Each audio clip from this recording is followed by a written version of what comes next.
বন্ধুরা class 11-এর second সেমিস্টারের জিওগ্রাফির number বিভাজন ও সিলেবাসটা তোমরা একটু দেখে নাও। প্রথমে আমরা নম্বর বিভাজনটা দেখে নেব। প্রথমে রয়েছে দেখো টপিকে রয়েছে প্রাকৃতিক ভূগোলের মৌলিক বিষয়বস্তু। এই প্রাকৃতিক ভূগোলের মৌলিক বিষয়বস্তু থেকে আবার 4টে ইউনিট রয়েছে, সেই বিষয়গুলি আমরা একটু পরেই দেখে নেব। এখান থেকে তোমাদের 2 নম্বরের এসএকিউ আসবে 2টো, অর্থাৎ 2 দুগুণে 4 নাম্বার, এবং 3 নম্বরের এসএকিউ আসবে 2টো, অর্থাৎ 3 দুগুণে 6 নাম্বার, এবং লং আনসার কোয়েশ্চেন 5 নম্বরের আসবে তোমাদের 1টা, অর্থাৎ 5 এ 1 5 নাম্বার। অর্থাৎ এই যে টপিকটা রয়েছে এই টপিকের 4টে ইউনিট থেকে তোমাদের একটা 5 নম্বরের লং আনসার কোয়েশ্চেন আসবে, অর্থাৎ এই পাঠটা থেকে তোমাদের মোট 15 নম্বর আসবে। এবং তারপরে রয়েছে তোমাদের মানবীয় ভূগোলের বিষয়বস্তু। এখান থেকে তোমাদের 2 নম্বরের 3টে এসএকিউ আসবে, অর্থাৎ 3 দুগুণে 6 নাম্বার, এবং 3 নম্বরের 2টো এসএকিউ আসবে, অর্থাৎ 3 দুগুণে 6 নাম্বার। এখান থেকে কোনো রকম লং আনসার কোয়েশ্চেন আসবে না, অর্থাৎ এই পার্টটা থেকে তোমাদের মোট আসবে 12 নাম্বার।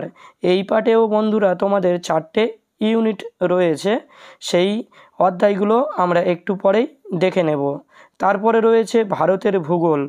এই ভারতের ভূগোল থেকে তোমাদের 2 নম্বরের এসএকিউ আসবে একটা, অর্থাৎ 2 এ 1 2 নাম্বার, এবং 3 নম্বরের এসএকিউ আসবে 2টো, অর্থাৎ 3 দুগুণে 6 নাম্বার। এখান থেকে কোনো রকম লং আনসার কোয়েশ্চেন আসবে না, অর্থাৎ এখান থেকে তোমাদের মোট নম্বর আসবে 8 নাম্বার। তবে বন্ধুরা বলে রাখি, তোমাদের এই ভারতের ভূগোল যে অংশটা রয়েছে এখানেও তোমাদের 3টে ইউনিট রয়েছে, সে বিষয়গুলোও আমরা একটু পরে দেখে নেব। অর্থাৎ এই টোটাল অধ্যায় থেকে তোমাদের 2 নম্বরের এসএকিউ আসছে 12 নম্বর, এবং 3 নম্বরের এসএকিউ আসছে মোট 18 নম্বর, এবং 5 নম্বরের একটা লং আনসার কোয়েশ্চেন আসছে, অর্থাৎ টোটাল হয় তোমাদের 35 নম্বর। এবং তোমরা জানো যে তোমাদের প্রজেক্ট রয়েছে 15 নাম্বার, টোটাল হয় 35, 15, 50 নম্বর। তো বন্ধুরা এবারে আমরা সম্পূর্ণ সিলেবাসটা দেখে নেব।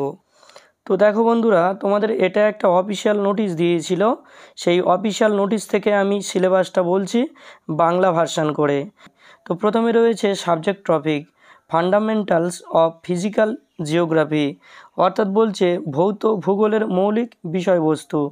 এখানে তোমাদের ইউনিট 1-এ রয়েছে যেটা আইসোস্ট্যাসির ধারণা। তারপরে রয়েছে দেখো ইউনিট 2-তে রয়েছে জিওমরফি প্রক্রিয়া।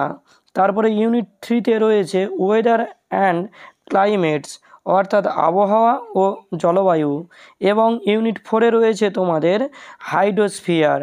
তবে বন্ধুরা এগুলোর মধ্যেও আবার সাব ইউনিট ভাগ করা রয়েছে। এইবারে দেখো সাবজেক্ট টপিক রয়েছে তোমাদের ফান্ডামেন্টালস অফ হিউম্যান জিওগ্রাফি, অর্থাৎ বলছে মানবীয় ভূগোলের মৌলিক বিষয়বস্তু। এখানে তোমাদের ইউনিট 1-এ রয়েছে তোমাদের প্রথমে রয়েছে দেখো সেকেন্ডারি অ্যাক্টিভিটিস ইন্ডাস্ট্রিজ, অর্থাৎ মাধ্যমিক কার্যক্রম শিল্পতে। ইউনিট 2-তে রয়েছে তৃতীয় কার্যকলাপ। তারপরে ইউনিট 3-তে রয়েছে তোমাদের চতুর্মুখী কার্যক্রম, এবং ইউনিট 4-এ রয়েছে তোমাদের কুইনারি অ্যাক্টিভিটিস। তবে বন্ধুরা এগুলোর মধ্যেও কিন্তু আবার সাব ইউনিট বিভিন্ন ভাগ করা রয়েছে। এইবারে দেখো তোমাদের সাবজেক্ট টপিক বলছে জিওগ্রাফি অফ ইন্ডিয়া, অর্থাৎ ভারতের ভূগোল। এই ভারতের ভূগোলের মধ্যে ইউনিট 1-এ তোমাদের রয়েছে ইন্ডিয়ান ক্লাইমেট, অর্থাৎ তোমাদের রয়েছে ভারতীয় জলবায়ু। ইউনিট 2-তে রয়েছে তোমাদের ভারতের বন, এবং ইউনিট 3-তে রয়েছে তোমাদের ভারতের প্রাকৃতিক বিপদ ও বিপর্যয়। তো বন্ধুরা এই ইউনিটগুলির মধ্যে আবার কিন্তু সাব ইউনিটে বিভিন্ন বিষয় আলোচিত হয়েছে। আশা করি বন্ধুরা ক্লাস 11-এর সেকেন্ড সেমিস্টারের জিওগ্রাফির সিলেবাস এবং নাম্বার প্যাটার্ন তোমরা বুঝতে পেরেছ। তো বন্ধুরা ভিডিওটি ভালো লাগলে অবশ্যই লাইক করে দিও, এবং চ্যানেলে নতুন হলে চ্যানেলটি সাবস্ক্রাইব করে রেখো।